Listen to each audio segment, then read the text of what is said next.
No, it's not enough. It's necessary, but not sufficient. We have to look at the structural barriers to adopting a climate of cooperation and love, as well as what else needs to happen once people try to move in that direction.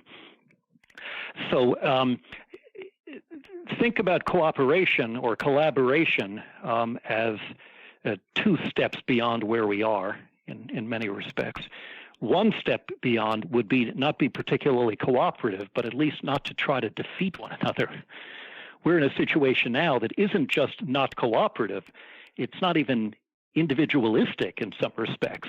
It doesn't say you do your thing and I do mine. It says my success comes at the price of your failure. Right. It's worse than the absence of cooperation. It sets the game up as mutually exclusive goal attainment.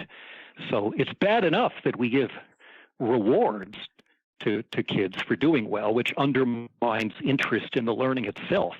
We give something worse than rewards. We give awards. An award is a reward that has been made artificially scarce. So if I get one, you can't. And the existence of things like spelling bees and publicly posted grades, or grading on a curve, or ranking high school students, or awards assemblies and the like, all of these are set up to teach kids other people are obstacles to your own success. And thus you would naturally wish them ill, hope they'll screw up. Right. Not because you're a neurotic or sadistic person, but because adults have set up a structure that's not about succeeding, it's about winning, which means succeeding at the price of other people's failure.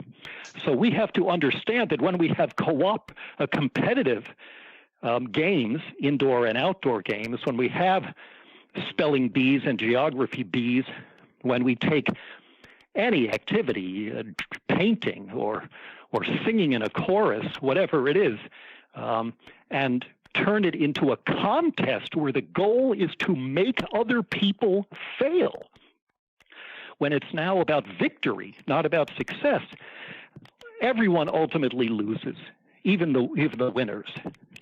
And that was the very first book I wrote a very long time ago, a book called No Contest, The Case Against Competition.